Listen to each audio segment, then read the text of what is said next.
Most people think that having a top physique is only for bodybuilders who dedicate all their life to the gym, or for professional athletes. I used to think the same. I couldn't get that body. Now, while building an aesthetic body is certainly not a walk in the park, it's definitely not as hard as people think. With the right knowledge, some discipline, and genuine guidance, it's very, very possible. With that said, here are the 6 habits of people who have top 1% bodies. Let's dive in. What is a top 1% body? I'm not talking about bodybuilding winners, Arnold Schwarzenegger, the best physiques that you can imagine, okay? Maybe they are the 0.001%. Because a top 1% body is someone that is just healthy, has really good muscle development in the right areas, is around, 10 to maybe 13% body fat, and just looks good, is strong and healthy. Because so many people are unhealthy. So many people have excess body fat. So many people don't have enough muscle development. So many people are so unhealthy that really getting to a top 1% is not that difficult. So let's get into it. Number 1, strength training and athletic cardio at least 3 times a week. It's a habit. These people that have great bodies, they have a certain lifestyle, and they usually do some kind of strength training in the gym, resistance training with weights. They also tend to, not always, but tend to do some form of cardio in the form of sports or martial arts. Because when you do catabolic sports like just running, football, or badminton, it can break down muscle. So you can actually end up looking skinnier because you do all these sports and martial arts. That's why you got to combine it with some kind of weight training and resistance training so that you build muscle. Having said that, I don't think a top 1% body is someone who just does powerlifting all the time, because even though by strength standards he's like really elite, he oftentimes carries a lot of injuries and has lack of mobility and joint pains. I'm talking about someone who looks good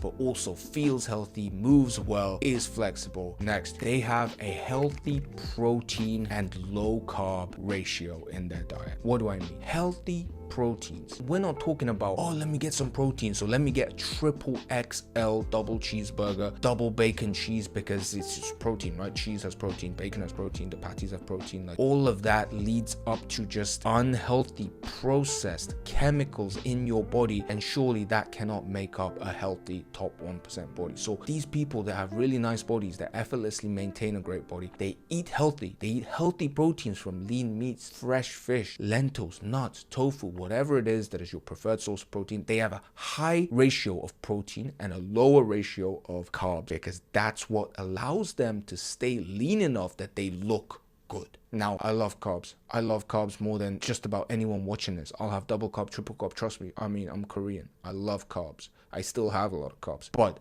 if I want to maintain a lean body and stay just like chiseled, then having a lot of carbs is a bad idea, because carbs is sugar and sugar begets more sugar. Next, a high neat lifestyle. Now, by neat, I don't mean they are very tidy. I don't mean they have OCD, because that has nothing really to do with building a top 1% body. Neat actually stands for non-exercise activity thermogenesis. When we burn calories during the day, we burn calories just existing. The base metabolic rate, your heart needs to pump, your brain needs to think. You need to do all these functional things that burns most of it. Then exercise actually burns like a little bit. You digest food, that burns a little bit.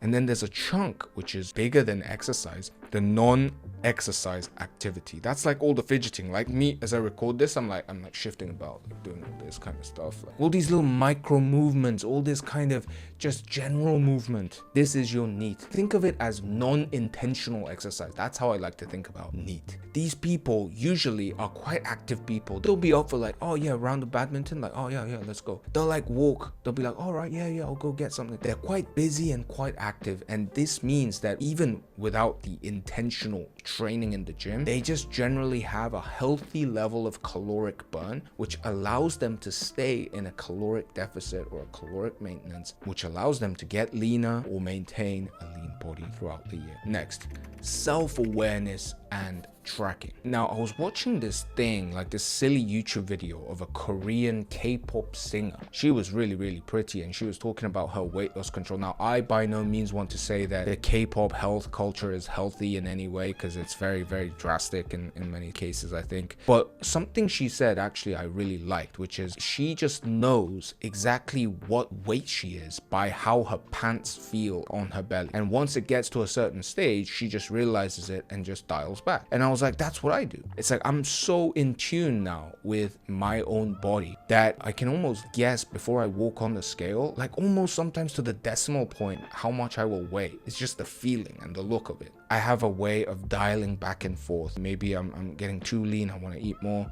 Maybe I'm eating too much and getting too fat, so I lean down. Like people that are always lean, people that always look good, they have this kind of awareness of where they are, and they track their weight. They see the numbers, they track the weight, they have an awareness, and they adjust before things get out of hand. How many of us just let things go way out of hand, like 5 kilograms above or 3 kilograms above, and then go, wait, I've gained a bit of weight. You want to kind of have a narrower buffer zone.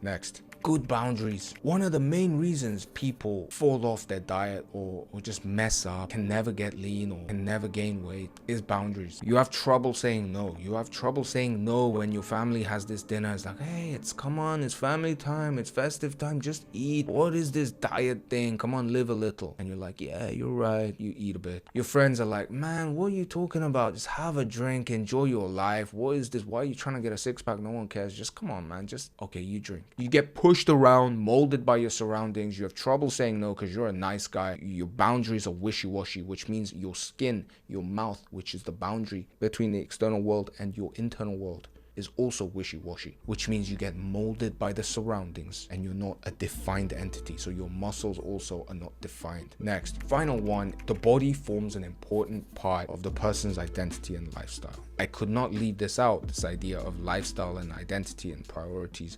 The people that have top 1% bodies, their body, just maintaining a nice physique and looking good, is a very, very big priority or an important part of their identity and their lifestyle. So maintaining it, working towards it, putting effort towards it is so natural. It's so natural. If I was to talk about me now, I enjoy training. I could not imagine not doing sports. Like many of you will be the same way. Well, I could not imagine like not hitting the gym because it's just part of my lifestyle and it's important to me. Now that I even make these kinds of videos for you, it's even more like linked to my lifestyle. This obviously helps me stay on track, stay on routine, because I cannot just gain 10 kilos and make videos about the top 1% body or whatever, right? Those are the 6 habits that make a top 1% body. Top 1% body just means a really nice, healthy, flexible, mobile, functional, lean, and aesthetic body. Sounds like a lot, but step by step you can get there. Hope this video helped you. I hope the videos on my channel push you towards that goal. See you in the next video.